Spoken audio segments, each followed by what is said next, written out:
Sunday school, and to our listening ears, all nature sings and round us rings the music of the spheres. This is Penn Sunday School. Brothers and sisters, welcome to Penn Sunday School, starring Penn Gillette. My name is Michael Udo, and we are broadcasting from Show Creator Studios right here in Las Vegas. This week, Penn talks to radio host, TV star, and four-time New York Times best-selling author Glenn Beck. Yeah, that Glenn Beck. It's the weirdest thing. Turns out he's a real person. Give him a chance. After all, he is talking to our guy. And here is our guy, preaching love, Mr. Penn Gillette. Yeah, I'm really excited. I'm really excited about running this show on here, you know, because... About dang time. About dang time is right. I've known Glenn Beck for, 10 years now, I guess? Mm-hmm. Maybe longer. And we always have a great time. You keep telling us. We always get along really well. And then I go on his show. So I guess a few people saw me back when he was on CNN and Fox.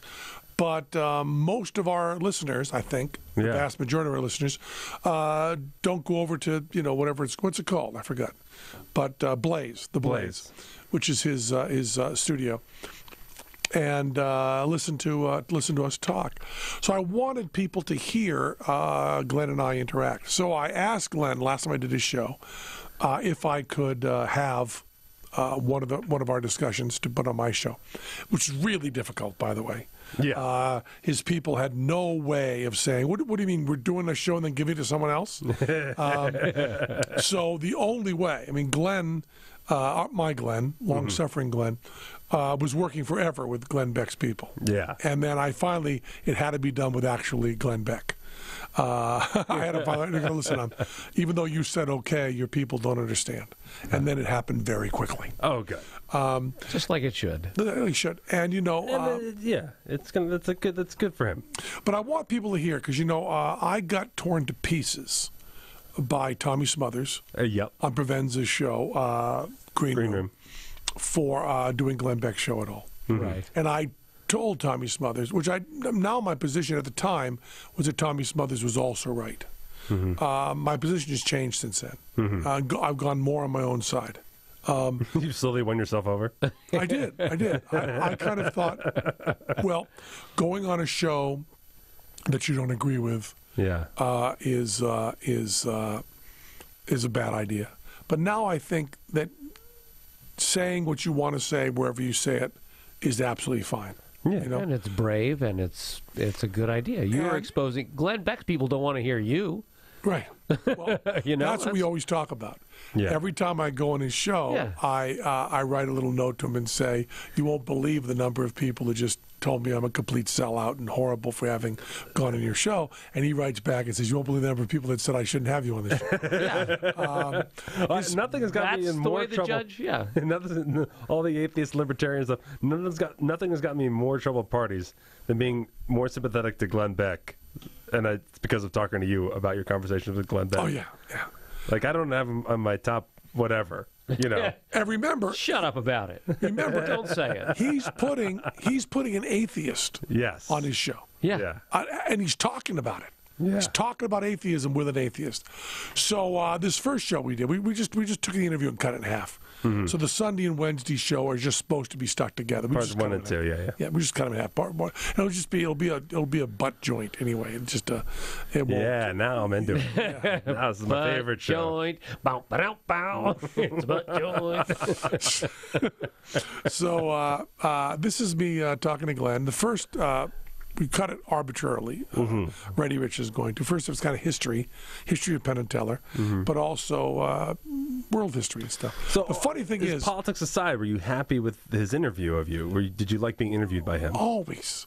It's always fabulous. And he also has, this is the thing, because he left Fox at exactly the right time, and the podcast mark was exactly right. He owns Mercury Studios outside of Dallas. It is the most beautiful set I work on. It's so much nicer than Jimmy Fallon's set.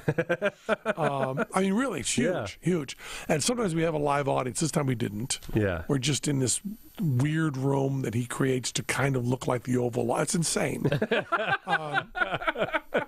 and we're chatting. Yeah. And I want people to listen. You'll catch me a few times. There's no doubt about it. Where there's things he says that I don't agree with. I don't just jump on him. Okay. I do always feel like there's a tightrope walk for both of us.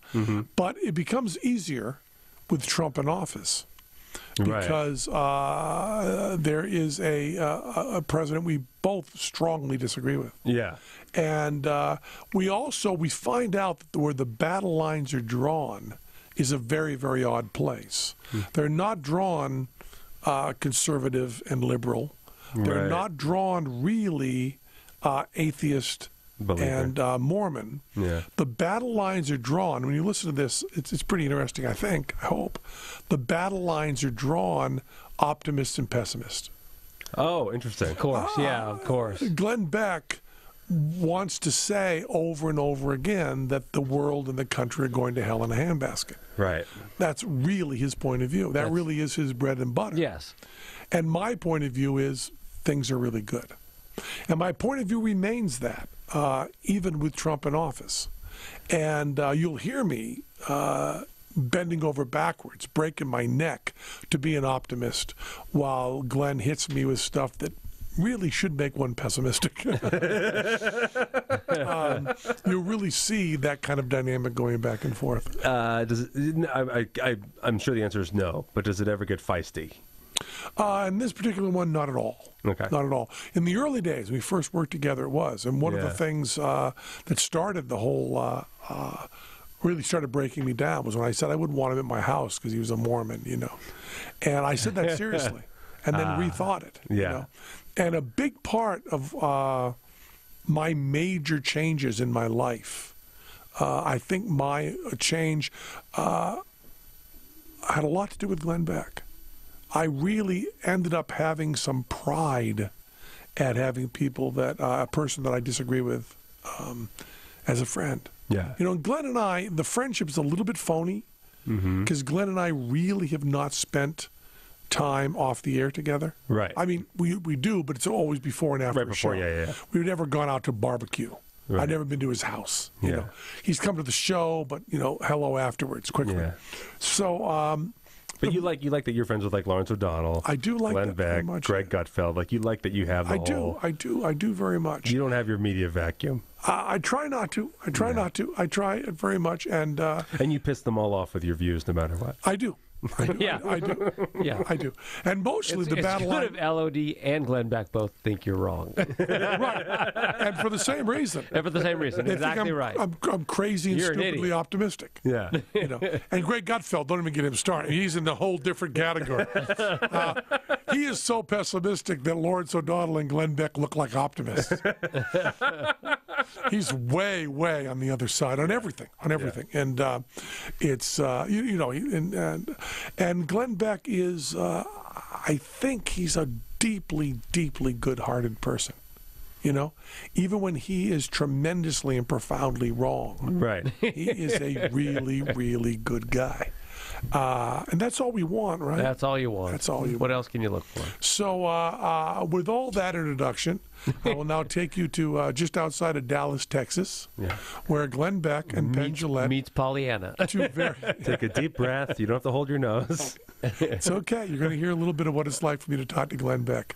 Let's roll it. Ready? All right, you want to start? Sure. Okay. I kind of want to take a different approach to this because Okay. I kind of want to explore you a bit. Okay. Because you are fascinating to me. You are one of the most fascinating people that I know.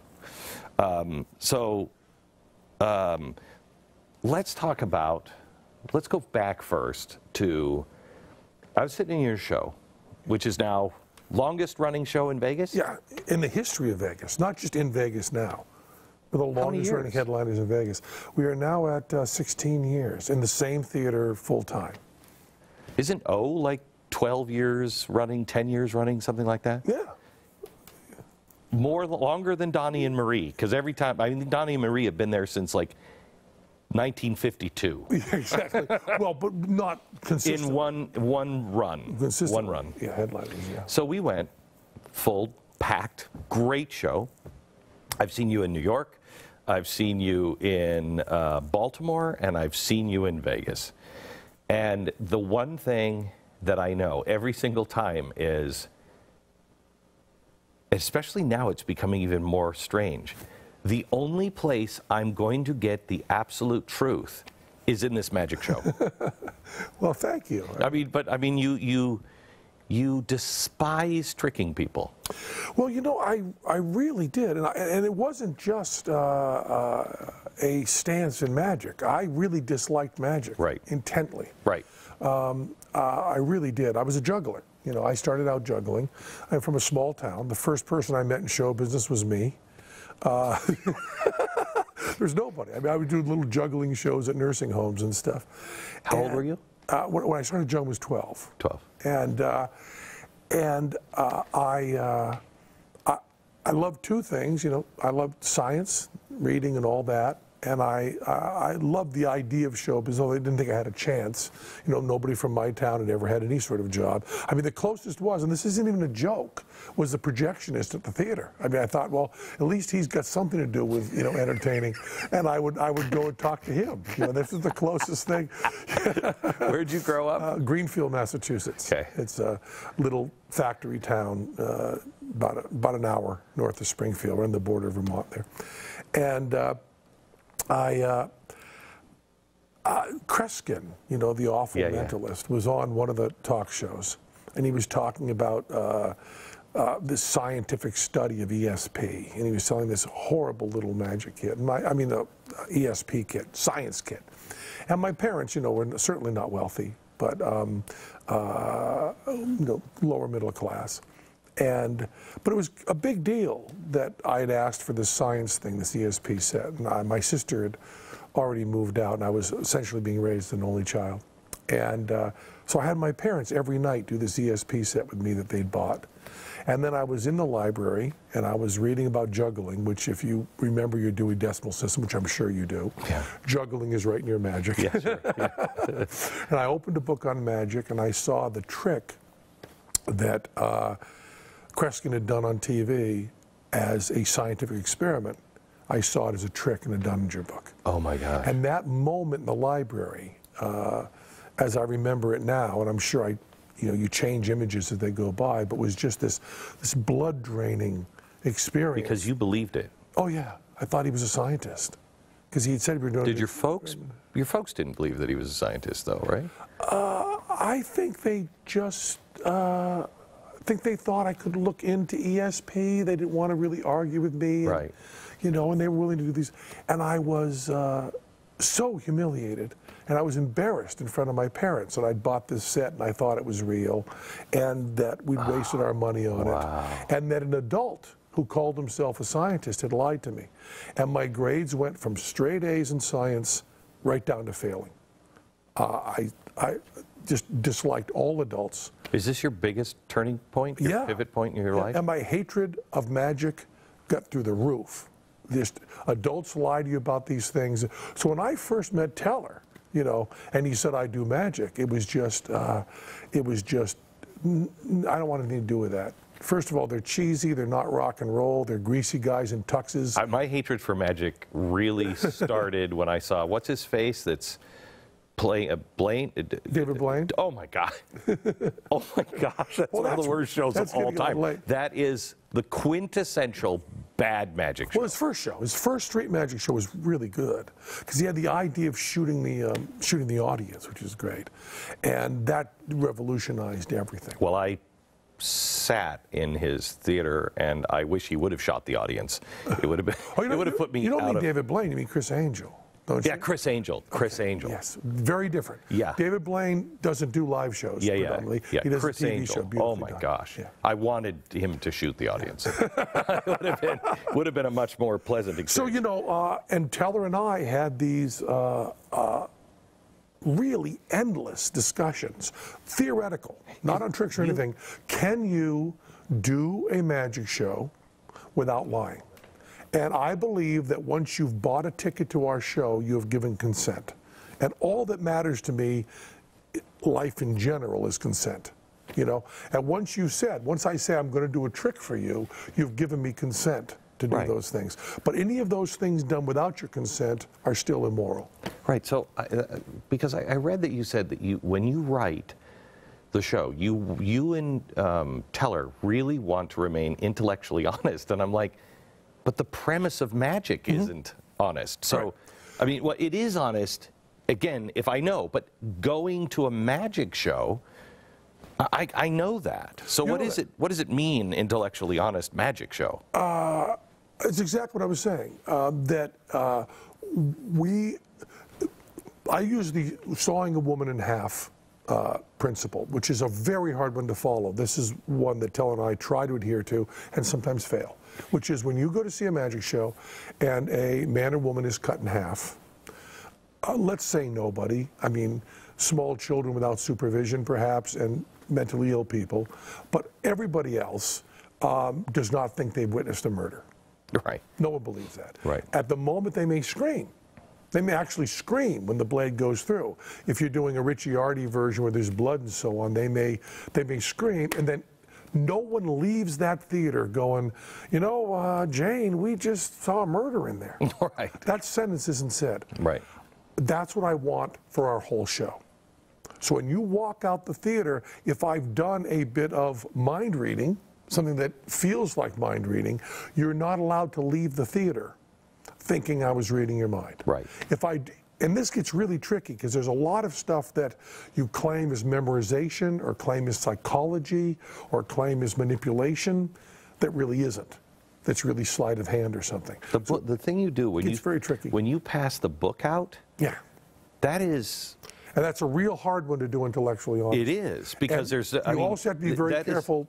That is something that you could pass that book out. Explain the trick a bit, but you could pass this book out, and I would have been.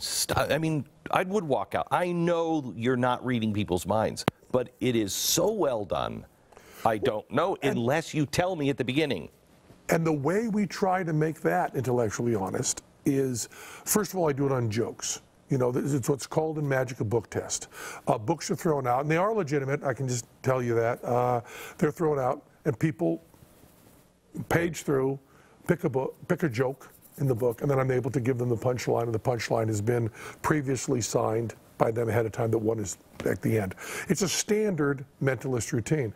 But the idea of doing it with jokes and saying all the way through, this is fake, mitigates that. Right. Mitigates is not the right, it cancels it out. Right. And as a matter of fact, it ends up, I would like to think, you know, in my most prideful moments, that maybe when you see someone do that who's claiming real power, you go, wait a minute, that big dumb guy in Vegas did this with jokes. Right. He was just monkeying around, and his trick was better. So why am I believing this guy? You know, that's the ideal. When when you're sitting alone, going, "This is the great thing I'm going to do." That'd be my ideal. Now you always fall short of that, of course, but working that out so that I could feel good about every sentence of that, and you have to be very, very careful because there's a lot of mentalists, mind readers, who do these weasel words. This is why I said carefully, don't leave the theater believing something I know not to be true. That's very important because there's ways I can say the truth and have you still leave the theater with, you know, I am using skills that all of us possess that I have just developed to a greater degree. Right. Mentalists say that, then they'll say to me when I go, you know, you're lying to people. They'll go, no, no, no, no.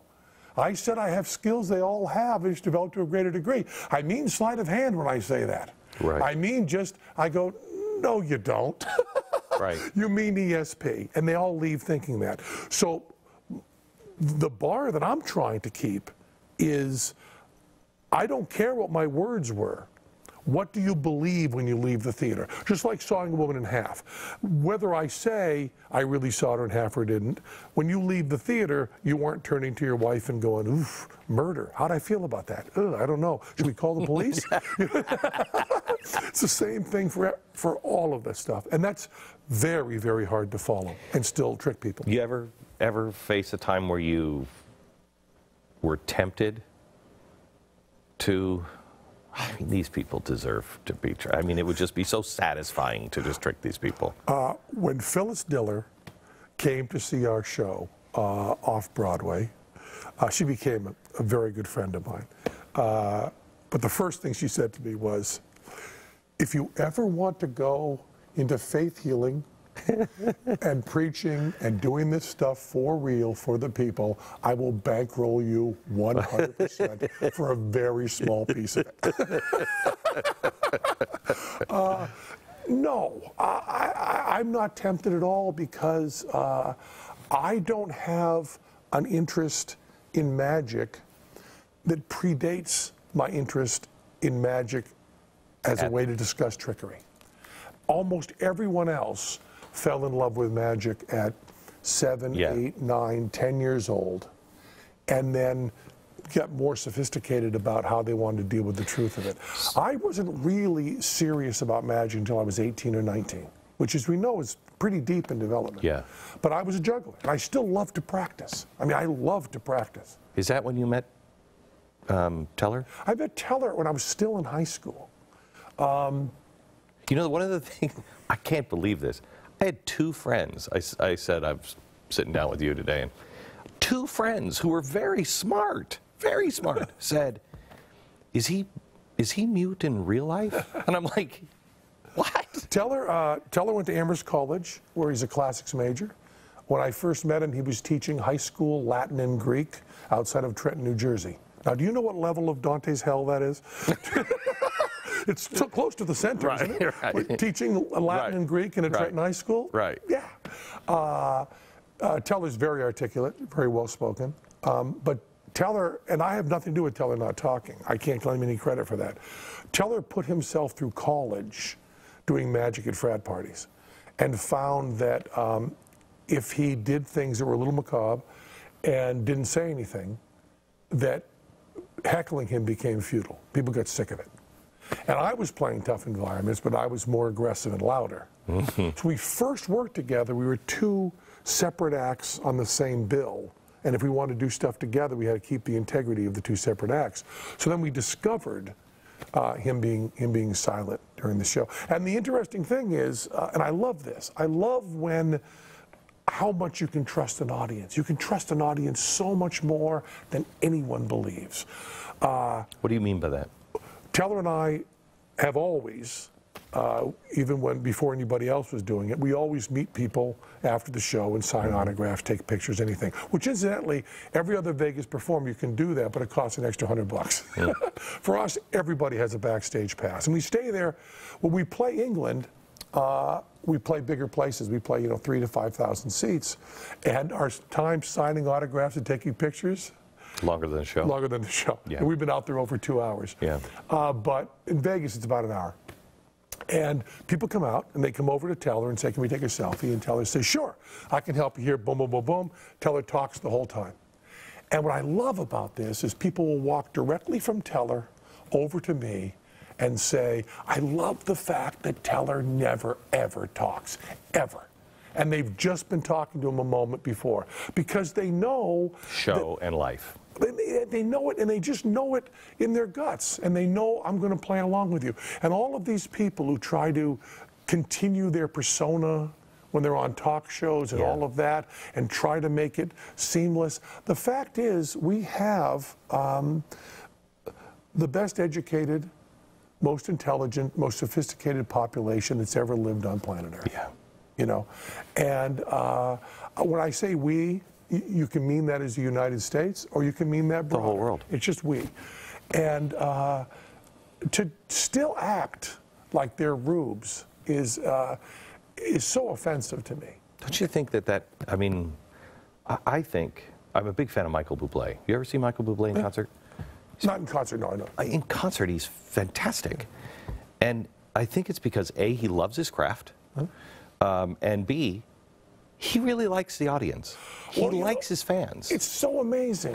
When I was doing, and this is the way we never believed that that this idea would come up. But when I was doing Celebrity Apprentice, and I'm not even going to talk about Trump. Oh, we will.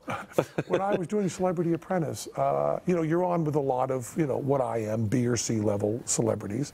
And you're on, because anything with the word celebrity in it isn't really a celebrity. It's like anything with the word science in it isn't really science. Social science, no. Right. Computer science, no. If it has the word science, it's not science. You don't say physics science. You don't say chemistry science. Same thing. You don't say, Beyonce celebrity. You say Beyonce. If you say celebrity, probably not celebrities. But those, my peers, let's say, on Celebrity Apprentice, it was incredible. People would find out from Twitter and stuff where we were going to be, and fans of the people that were on the show would show up, and no, that's not true. Dee Snider and I, Dee Snider from Twisted Sister, we'd run over to where the guards were and say, no, let's meet people. They came out in New York City. It's cold. Let's at least say hi. This is a big deal. And we'd be out there with the fans of the other people who were on the show who wouldn't go near them, with Dee and I going, sorry, he's a metalhead and I'm a magician, but I'm happy to pose for a picture. I know you wanted that guy, but he's busy, but we're not, And it was amazing how many people in confidence would say to me, I don't like my fans at all.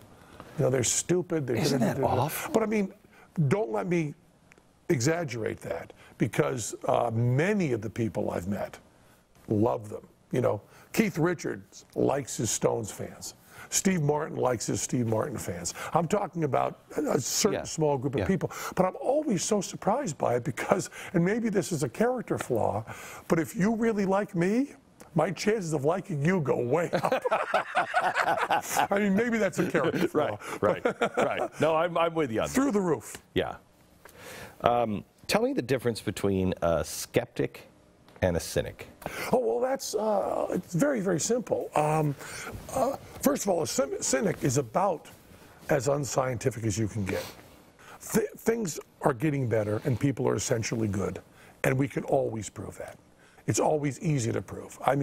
There is, and it's so easy to carry on about how apocalyptic things are. Now, we are at a time where I believe in our government that's the worst it's been in a very long time, maybe forever. But still, polio's gone. That's all you got. That one simple sentence, polio's gone. Boom, in the U.S. Forgive me, because I know people are still suffering with it in other countries. I didn't mean to be callous about that. But in our country, it's gone. Malaria is pretty much gone. It scourged the world. But things are just getting better. Now, the cynic attacks the motivations and thinks the motivations of people are as bad as possible. The skeptic is checking the information. And we know that really good people, for really good reasons, give false information.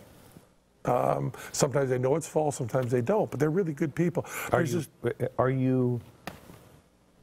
Do the times that we live in and the things that we're seeing now in the world, or at least in America, is it hard to be a skeptic and not a cynic? No. The reason people are cynics is because it's sexy. As soon as you're a cynic, all of a sudden you seem smart. That's just going to go.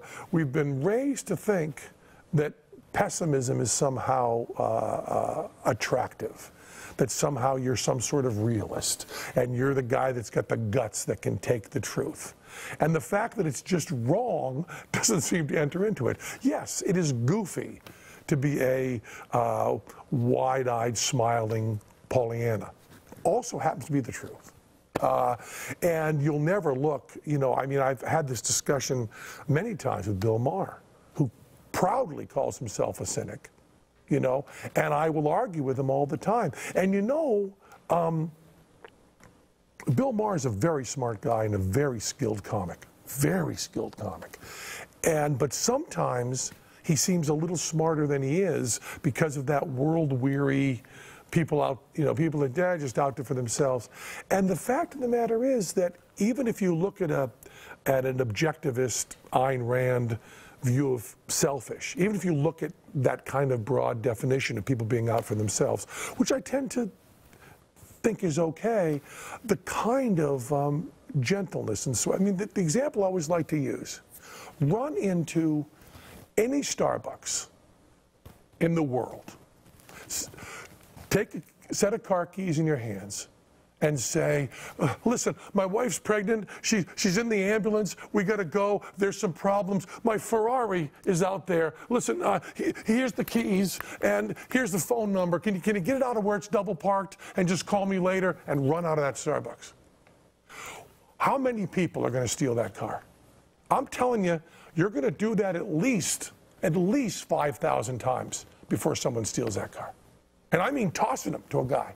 And I'll even give you a break. I'll say, you're going to run this experiment. You pick the guy most likely to steal your Ferrari, and you throw that to him. Now, you got to make sure there's no cameras around, and you got to make sure that your acting is perfect. But you run in there crying, needing help, toss those car keys, no one's stealing that. And any cynic that'll tell you, oh yeah, no one would, you get a chance with you in an ambulance, no chance of getting caught? There's no chance of getting caught? Give you the keys? Oh, you're stealing that Ferrari. You know, I'm even going to say most people wouldn't even take it over the speed limit. Okay, not most people. Some people wouldn't take it over the speed limit. But I'm just saying, in all those cases, you know, you break your leg. So how do you... What we saw, I mean, forgive me for bringing this up, it's so horrific, but we saw during 9/11. Oh, yeah. People were not dying from panic. Yeah. People were not crushing each other. All that stuff that we all believe, you know, when there's a real horrible tragedy, that people crush each other, get into the exits, did not happen in 9/11.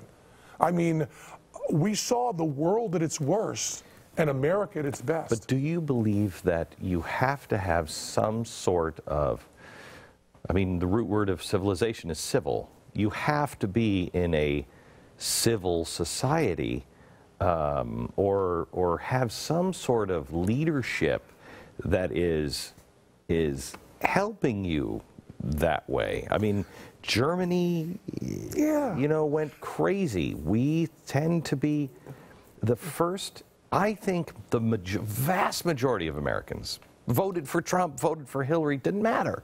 The vast majority do not want to hate their neighbor, do not want to hate the other side. But we are developing this group. I mean, what's happening to us on Facebook and Twitter? Oh, it's amazing. Well, I would say exactly the opposite of what you said. In order to have that kind of hatred, we sure need leadership. Yeah, no, but that's what I mean. Yeah. Yeah. The leadership is taking us places.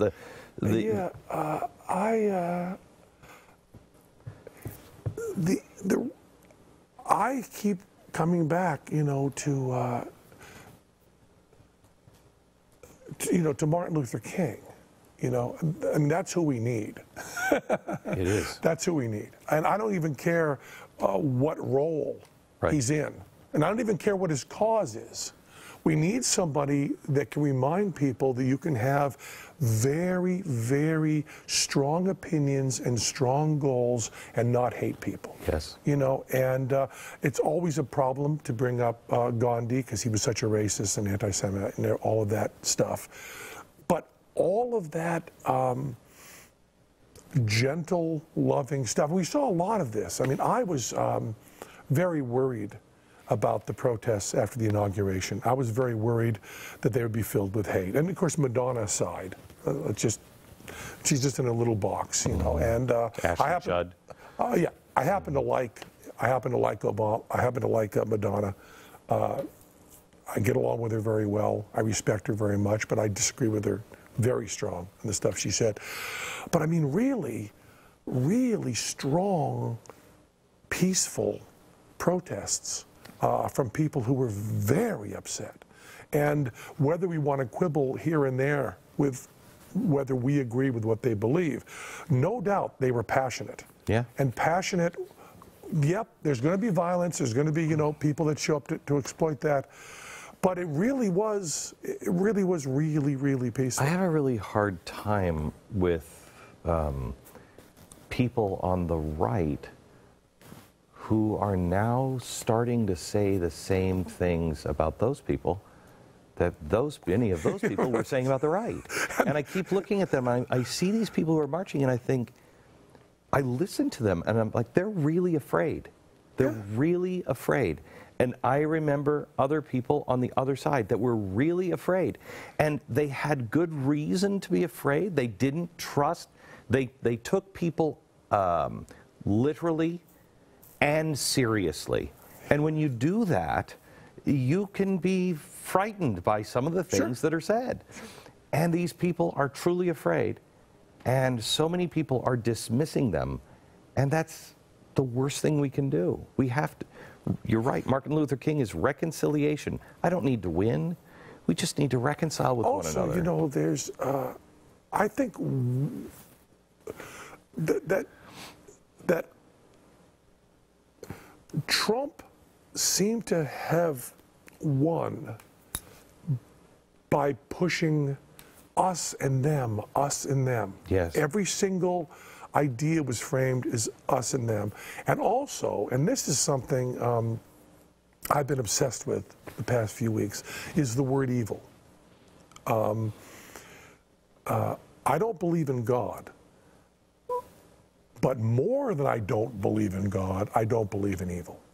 The idea that there is something that exists that we call evil, I think is one of the most dangerous ideas we can have. Trump did not ever say, I mean, that's an exaggeration.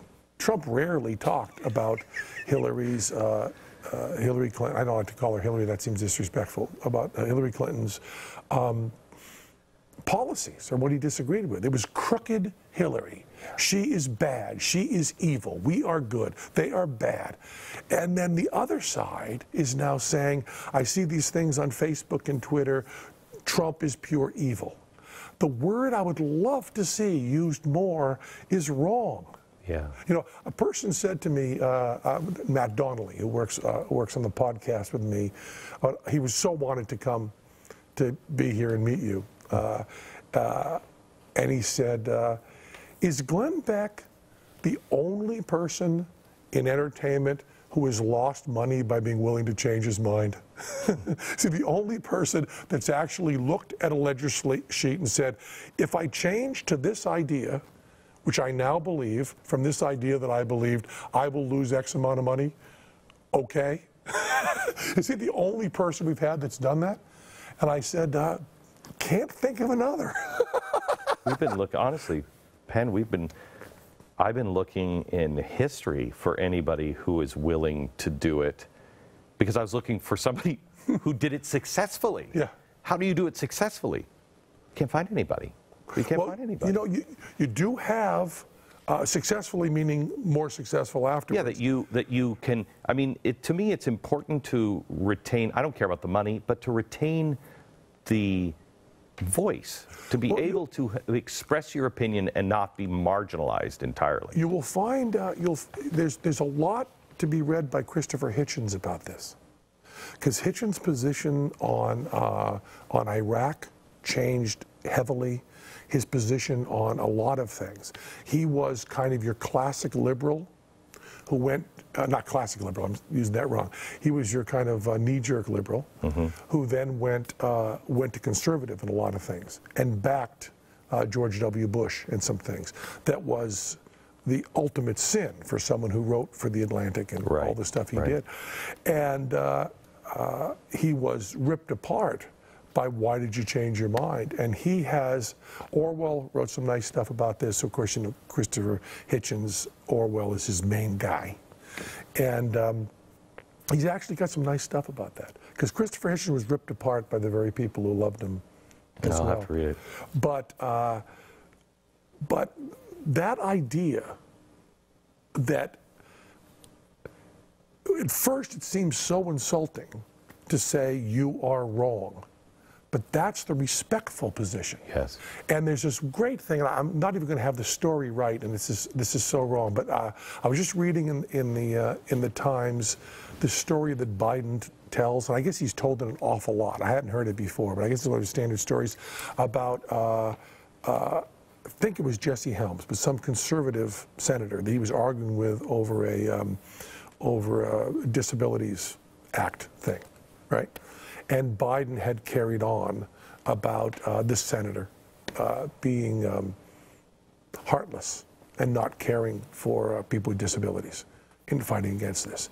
And Biden tells a story that he was very, very high and mighty and very angry about this guy, and then found out that he had a handicapped child that was adopted. And he said it was that moment when he realized you can argue about policy, but never question motives. And I've been saying to people, I honestly believe that Trump thinks he's doing the best thing for his country. Oh, I think so too. And saying that, people think you're insane. No, he's evil. He's a narcissist. He's out to destroy the country. I said, I don't think that he and his guys are getting together and saying, what can we do to bring down the country? I think Barack Obama, by his own language, I mean, he said that he thought the Constitution was fundamentally flawed because it was a document of negative liberties, and it should be positive liberties. Yeah. FDR is on record. He wanted a new Bill of Rights. Yeah. Barack Obama did. To me, that is destroying what America is. But that's not the way he viewed it. He viewed it as making it better, making it right, making it work. But you know, the civil rights movement spent a lot of time saying, we're doing okay here, and there's these other people we're kind of forgetting. Let's pull them up here. Let's just pull them up here.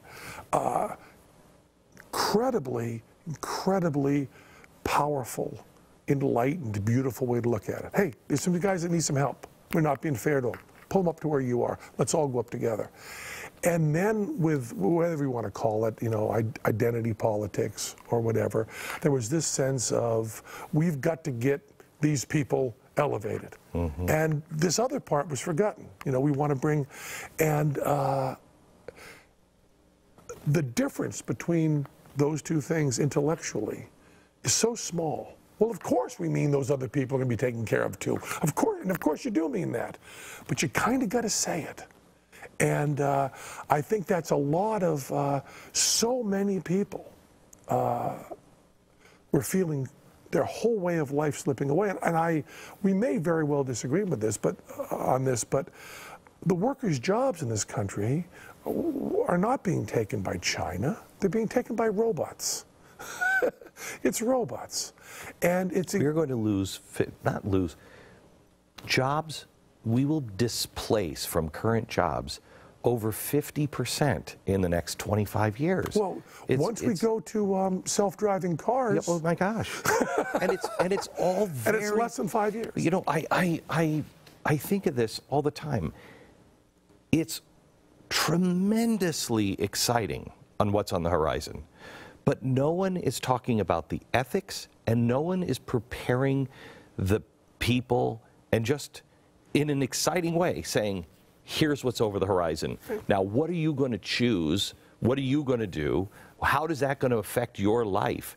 How is that going to affect? We're still preparing our children by going to college for jobs that existed in 1950. And no one is having a serious conversation saying, this doesn't work anymore. AI is doing a better job at finding skin cancer than dermatologists. Yeah, just run through a computer. The fact that of jobs being taken over, manufacturing jobs, it's going to be professional jobs really soon. Google Brain, with the translation software that they're doing in this massive neural imaging stuff, changes everything. And my son is 10, my daughter's 11. Even at that age, I was obsessed with the idea, I'll get to be 15 and a half, I'll get my learner's permit, I'll get 16, I'll be able to drive, I'll go to Boston, I'll see Frank Zappa. Right. It was all I was thinking. Right. My children are going, well, probably don't need driver's license. Cars will drive themselves. And, I don't really care. I get everything on the internet. I talked to the guy who started Lyft. Yeah. One of the reasons why he started Lyft is because his daughter, he said, when are you going to get a driver's license? She's like, Dad, why do I need a driver's license? And he started going, nobody's going to buy a car. No, it would be all subscription. And when Tesla put in this year in 2017, when you buy a car, you don't fully own the car outright. Right. That should tell you something. Yeah. That's right around the corner where your car is going to have a part-time job, and that's called you using it. Yeah. We were at the MIT Media Lab big anniversary thing, and a guy got up on stage and said, you want to save lives, don't worry about terrorism, don't worry about war, don't even worry that much about disease. Self-driving cars. And then he put up a pie chart and said, here's how many lives we can save. Let all the terrorists do everything they want, get self-driving cars, we save more people. I mean, the idea, I can't imagine what it's going to be like in 15 years when a young person says to you, so let me get this straight. You got into a machine that weighs a ton, and you drove at 60 miles an hour on the road where you knew there were drunks. Right. And you put your family in that machine. Right. And there were drunks on the road. They're not going to say it that way. They're going to say, they let you do that? They let you do that? Yeah, they let you do it. Yeah. They let you take that machine. So and they let you do that when you were 16? Right. With your friends? I collect old cars. Mm-hmm. I have very small. I have 3. But, you know, an old truck, an old Land Rover, and I love driving them. I have a truck from the 1950s, Land Rover from the 1970s. They're basically the same thing. Mm-hmm. 20 years apart, same thing. Really, the 1950s is really hard to drive.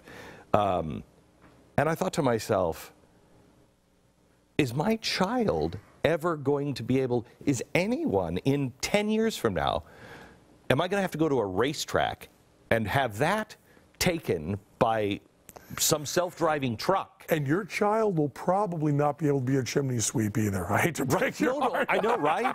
But they won't be, you will not be able to drive. Oh, you'll certainly be able to drive recreationally on some sort of track or something. On a track. Yeah, right. Yeah.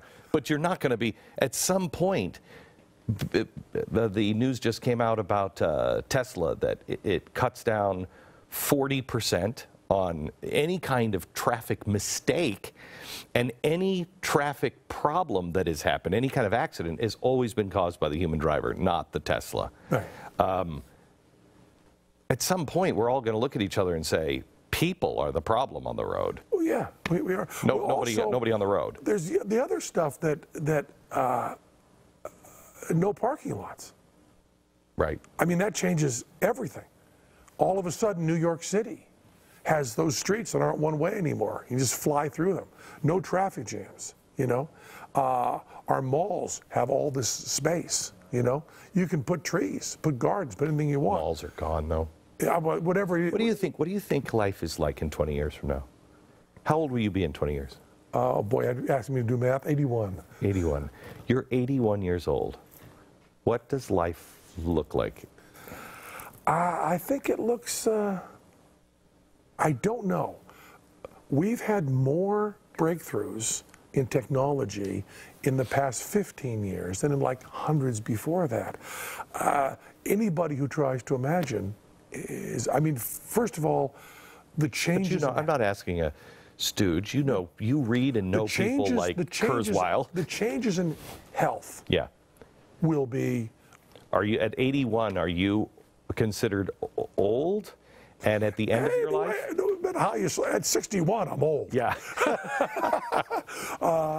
I think that, you know, my mom died when she was 90. My dad died at 88. And they were in very, very poor health. I hope the next stage is, we haven't really done that good a job in the past 40 years of prolonging life.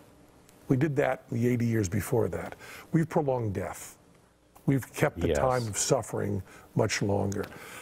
I think we have a good chance of making the quality of life much better toward the end. And I think robots and artificial intelligence would be a big part of that. But also, you know, we just got we just got the plans. We just got genetic codes. We have all the DNA mapped. We're starting to learn about the microbiome. You know, there's more things in us that aren't us than are us. You know, bacteria and viruses living in us. And I just can't imagine what the tinkering with that's going to go. I also, in terms of entertainment, you know, I have a friend, a filmmaker, and she said that 15 years ago, she was saying, well, everybody doesn't want to be an artist. Everybody's not going to be in show business. And now she says, now I'm saying, everybody does want to be an artist. Everybody is going to be in show business. I mean, communication is going to be everything, you know. Also, you know who Doug Stanhope is, a very funny comic? Doug Stanhope said, isn't our goal 100% unemployment? Is that what we're trying for? I mean, and as stuff takes over, I think we're going to have the really difficult task of giving life meaning. Now, I agree. You have a way to solve that that's easier than my way. Religion gives you a meaning of life. I have to. A little easier. It does, but I will tell you, my work gives me meaning. Right, and also, it's really hard to be depressed when you're helping people. Yes. And that's something that people forget over and over again. Correct. But that holding on to friends and family and community while not having as much things, as many chores that need to be done. You know, chores are very distracting in a good way. Are you concerned at all about, or let me rephrase that. How do we get around, you know, virtual reality? 5 years from now, they'll have suits where you can feel the breath on you. Sure. You can feel the touch on you. And it will become absolutely real. As things progress, I look at people who have, you know, just a miserable life, choose to have a miserable life. Because I think you can have a happy life at any income scale. But they choose to have a miserable life. They come home, they put on the virtual reality suit, the goggles or whatever they are 10 years from now, and they have what they have designed as the perfect life. They're living in the place they've always wanted to live. They've got the people they've wanted, the girlfriend or wife that they wanted. Heck, they can even kill them and reset them. You know what I mean? And the Google Home is anticipating your every want and need. So that girlfriend now she never says, we never talk about my day, okay? How do you get people to want to have a relationship with someone who isn't perfect, who isn't anticipating your every thought, and you have to sit and listen to when everything is perfect? It seems like, I don't know if you read Steven Pinker's book, Angels of Our Better Nature, ourselves. It's the book about how everything is getting better. And scientists are really perplexed at why there's so much less war and so much less murder. I mean, not talking about in the past 200 years, talking about in the past 20 years, 30 years. I mean, all those things. You know, they closed the murder division of South Central LA because there are not enough murders. You know? Wow. You know, the murder division has to fold into other stuff. You know, if you look at the numbers from the 70s to now, it's, you know, no matter how much Trump says, you know, we have these horrible crime waves and stuff, it simply isn't true. Things are just getting better. And when scientists look at this, one of the things they come back to is art, novels, writing, literacy. It seems like taking a book and being able for just a moment to see the world through someone else's eyes Is helping. to be able to pull that empathy, it seems it changed the entire human race. Only one theory Very, very hard to test. They're working on it. When you read Hemingway talking about war, and you finish that book, is it possible that reading that book, all the stuff the guy said, in the early 20th century, when the authors said, we're going to write these books and end war, no one believed them. Right. That was crazy talk. Maybe they did. And what I'm wondering is, it sure looks like, at a quick glance at your Facebook, that people are filled with hate and doing this kind of stuff. But I just keep thinking, maybe this is just a glitch, and as we get more empathy, we're going to get more compassion. So let me ask you this. My father said to me shortly before he died, he said, and he was always an optimist, always saw the best in people. And towards the end of his life, he got really, tired. Mm-hmm. And he said, I don't know how you guys are going to solve these problems. He said, when I was born, he said, we didn't even think that we could go to the moon. It wasn't even an option to us. He said, now everything is possible. And he said, I look at the technological growth just in my lifetime, and then I look at the growth of philosophy and he wasn't a big believer in religion, but in the growth in human compassion. He said, you look at the time of Jesus, people were people. You go back to ancient Greece, people were people. Now we've gotten rid of some of the Colosseums of Rome and in some places of the world. He said, but we haven't had that gigantic spurt in the heart. Do you agree with that or disagree? I disagree very, very strongly. I think that all of the stuff we're seeing, there's a hunger for compassion for other people. I agree with that. And we're seeing this in, look how fast we were able to say, people who are gay should be able to be married. In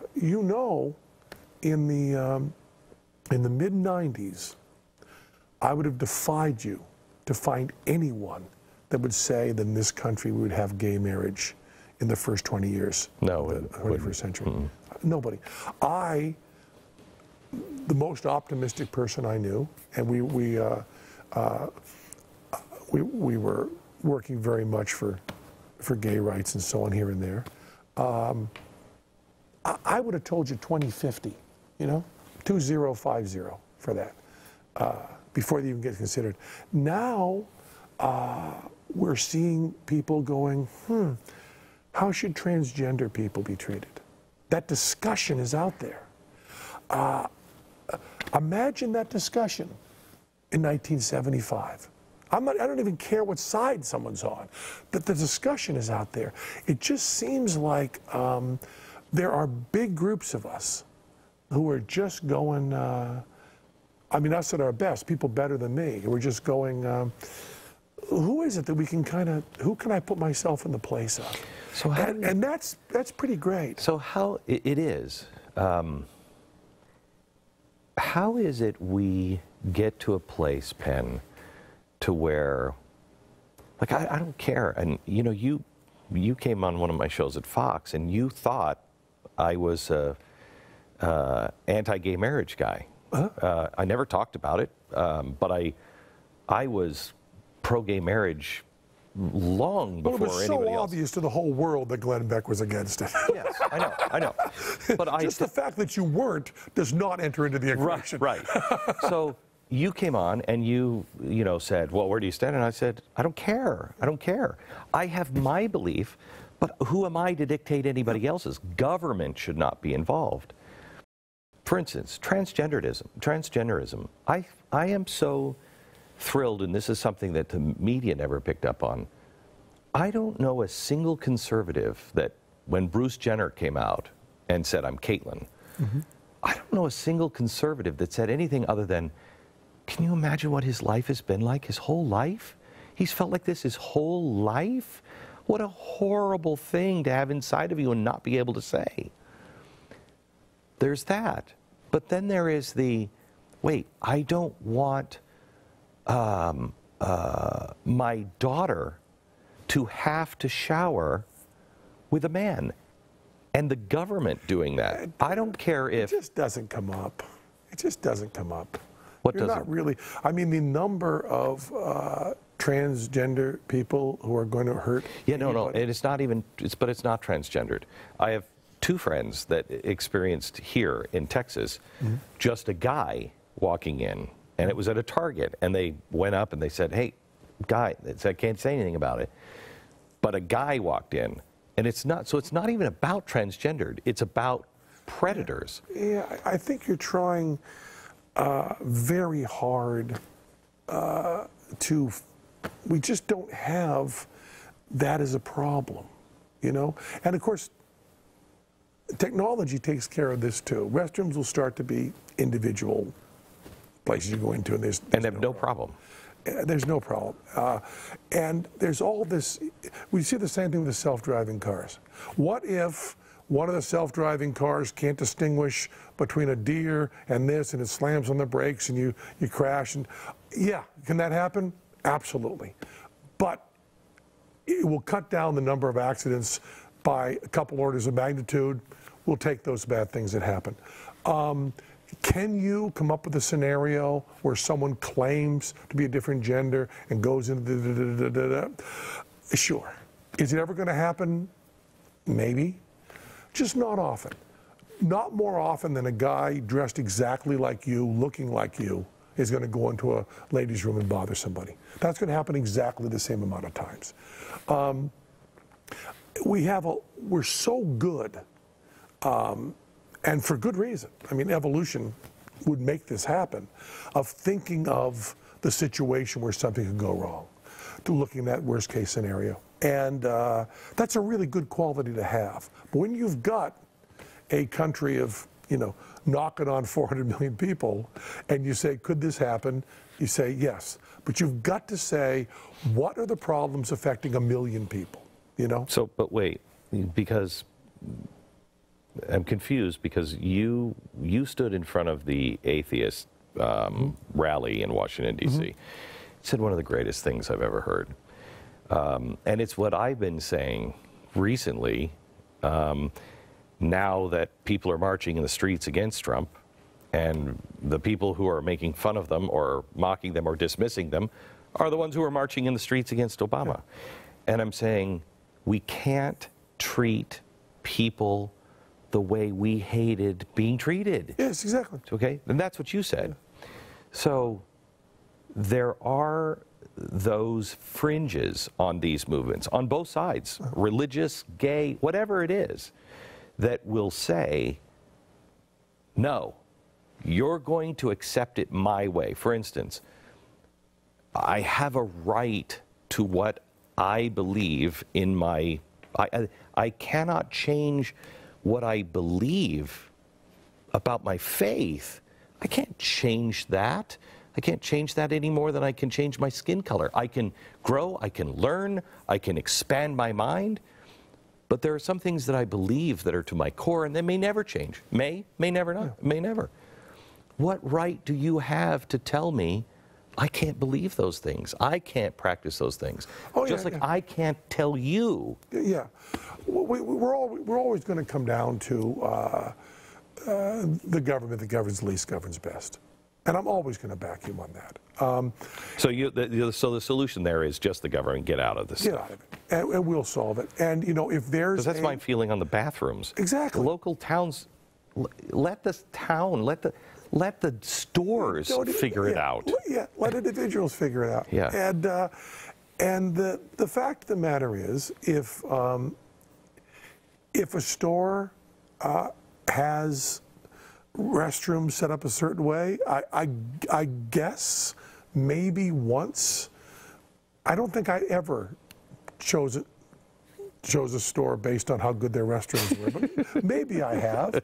And restaurants I have. Maybe the free market comes into there, and you go, you know, they have individual stalls.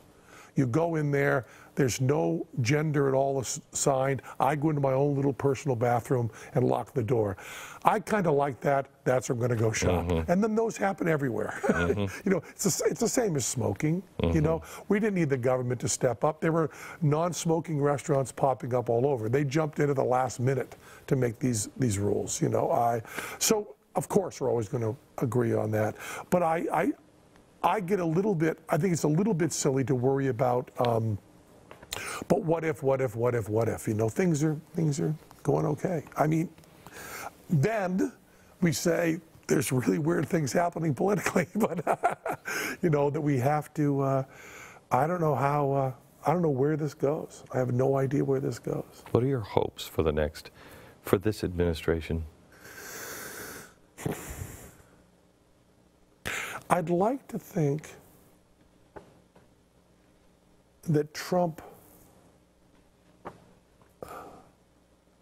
discovers the joy and the power of pleasing people.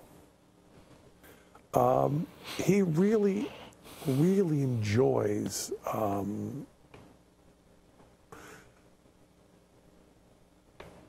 fighting and gets a great deal of glory from winning. I think there's a chance he could find some of that glory in bringing people together. When you ask me anything about this administration, you have to include in the question. Now, Penn, since you've been wrong about everything so far, Me too. what do you think about this? And unless you ask that question that way, I'm just asking you, what do you hope for? yeah, what do I hope for? My hope is that he somehow or another feels the weight of the office and says, you know, I have to follow the Constitution. I don't see that happening, but my hope is so low that we'll just have a president that will discover the Constitution is the path to solve all of these things. I mean, without the hope of unicorns dancing in the street, but actually a real kind of hope. The best thing that could happen with this administration is that the office of president could become so marginalized and so weak that we'd actually get what we want. Over the past 100, you're more of an historian than I am. The office of the president has grown, and especially in this century, we now go to war without Congress having any say. It is horrible. I guess you just go back to Eisenhower's speech. That final speech. I think that's the last honest, truly honest speech a president has given. It sure is good. It is. And I think that we need to get the presidency defined so that it no longer matters who's president. Instead of having the president so powerful, it no longer matters who's president. I think that we may just see all these doors closing around. One of the things that's popping up on YouTube a lot is this thing that I on Twitter and stuff. This thing that I did in the first Obama term, where I said, all these powers you're giving to Obama because he's a really, really good guy. What if sometime down the line, a guy you don't agree with has that same stuff? You're not going to be able to dial him back that quickly. That's going up. Thank God. All over, and. We can't dial it back that quickly. People saying that he's using more executive orders in, 3 days than Obama did in his entire administration. And everybody's saying that is a bad thing about Trump. No, that's not. You shouldn't have let him do the executive orders. If I had the person I trust most in the world, if I had my wife become president, I would say, let's limit her power. Let's wicked limit her power. I know she could do great stuff. Don't let her do great stuff. It's why Washington was called the greatest man who ever lived by King George. Because he said no to power. No. Mr. President. What? call me Mr. President. Yes, yes. And at the time, that was a slam. I know. That was not what we've made it into, this regal Mr. President. That was like Mr. Shopkeeper. That was hardcore. Yeah. I mean, and that's all you need to know about Washington. Right. He could have said everything else the other way. But I think that the idea that the president is, I mean, one of the things that was happening all the time during the campaign from both Clinton's side and Trump's side and Bernie Sanders was saying, I will do this as president, and nobody's saying, well, that's not the president's job. Doesn't matter you want to do this as president. Who cares what you want to do? Right. That's not the president's job. And it seems like someone who's running for president saying, I'm going to do something that's not the job of the president is immediate disqualification. If I'm hiring you as a barista, and you say, well, you know, what I'm going to do is build out the Quiznos next door. Right. I have carpentry skills. Right. I'm going to go over there and tear down the counters in the Quiznos. And you go, well, no, we're hiring you to make coffee here. Right. This is Right. the job. Right. And you go, well, what I'm going to do is put in books. And you go, no, Right. you're going to make coffee. That's your job to make. I do ventriloquism. Good. Fabulous. I'm so glad you're doing ventriloquism.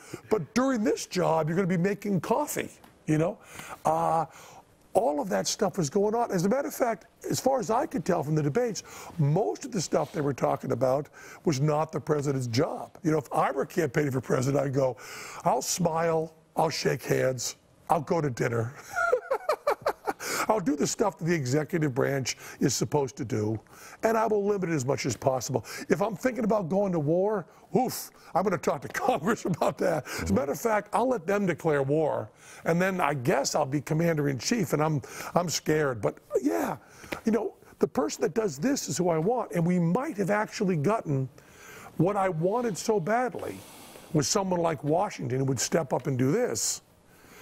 We may get on the other side with someone stepping up and going, I'm going to do everything in the world, and Congress, including the hardcore conservatives, are going to go, oh, no, you're not going to do that. And here's how we're going to stop you. And, you know, you're not going to dismantle everything. If we don't slide into chaos, which is, you know, if you look at the life of empires, that's where we are. We're, we're at the end. Yeah. But doesn't mean there can't be a first. If we don't slide into chaos, I think that's where it could go. Yeah. It just, where does media go? Have you noticed the media is looking for answers and they don't seem to be finding any? No idea. No idea what to do. I mean,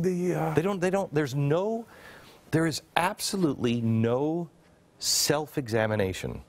None. Right, but also they're not going to get it when they have an administration that's saying things we can prove aren't true. I mean, how does that happen? Tell me about your experience with Donald Trump on the, you know, 8 hours in a room with him while you're shooting. Yeah. Everybody says, to try to make people feel better, oh, he's that way, but he's really not that way in person. When you sit down with him, he's not that way. I have no evidence that he's not that way. He seems to be acting. I'll tell you something that was an amazing moment to me. Trace Adkins and I were finalists on the big thing. Right. And there was going to be a phone press conference with Trace, me, and Donald. Three of us were going to be on the phone, and there was going to be, I don't know, dozens of reporters asking us questions. Cat from NBC gets on the phone before and says, Mr. Trump, Trace, Penn, okay. Not Donald Trace Penn, not Mr. Trump, Mr. Atkins, Mr. Gillette. Right. Well, fine, we'll take that. He likes that. here's a few things to stay away from. Our ratings haven't been that good. We're not the top-rated show. Don't make any claims we can't back up. Actually, where we are in the ratings, just don't mention it. Say the show is doing great. We're great. They're saying this to Donald. Three of us. The three of you. We're on. Make sure you push that. LaToya Jackson's doing this. Make sure you push this. Try to get to this. Penn, you want to say this about Trace. Trace, you want to say this about Penn. Donald, say these are the two best contestants you've had. What you like. Da, da, da, da. You all set to go, boys? Yeah. Or men. And yeah, sure. We're all set to go. But the press. First question, Donald Trump, before he even answers it, goes, #1 show on television. Celebrity Apprentice, #1 rated show on television. Sunday nights, we're sweeping it. Best ratings possible. Now, Trace and I are in the same room, and Donald's in another room. So we can hear on the phone, and we can see each other, but we can't see it. We both go,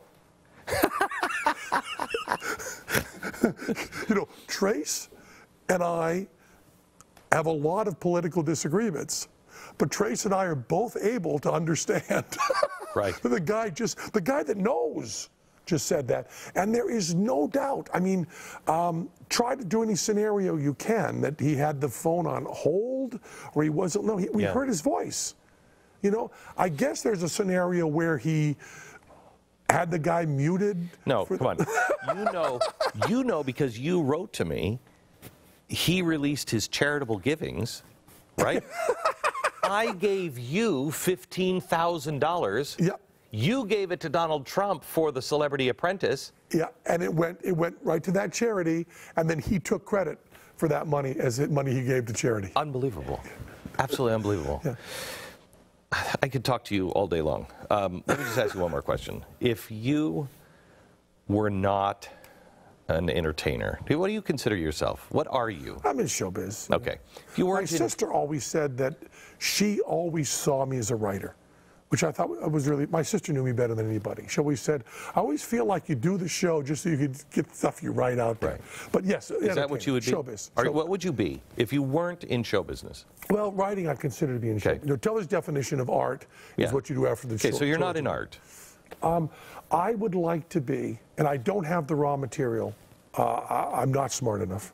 But I would love to be at some low level of science. The level I would be the guy who got the coffee, but I would love to be. I would love to be in a lab, seeing people really discover stuff, and I would do my best. But I think I'm qualified to get coffee and donuts. I'm probably qualified to do backup. I could probably help with some experiments. I would not do major breakthroughs, but I would really like to be in the sciences. You're so fascinating. I got to half of these. Next time you come back, I want to do the rest of this. Okay, good. It's always great. such a pleasure, man. Yeah, likewise. So thanks. So, so that's Glenn Beck. I will tell you that some stuff that wasn't on the air is we came directly out. I went to get my makeup wiped off and changed my shirt. And Glenn came in and said, "Hey, you want to go to Africa with me?" And I said, "Yes." Last I've heard of it. Let's do a podcast there. That was Penn Sunday School. That was Penn Sunday School. Cha-cha-cha. And to our listening ears, all nature sang and round us rang the music of the spheres. But. That was Penn Sunday School. Yeah! Hey, aren't you kind of glad I went to London so we get to hear this? Yeah, at last.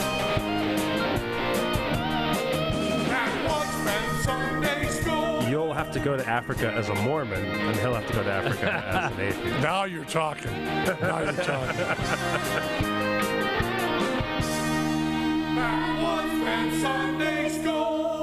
Hey, Godot, want to go to Antarctica with me? Yeah. Good.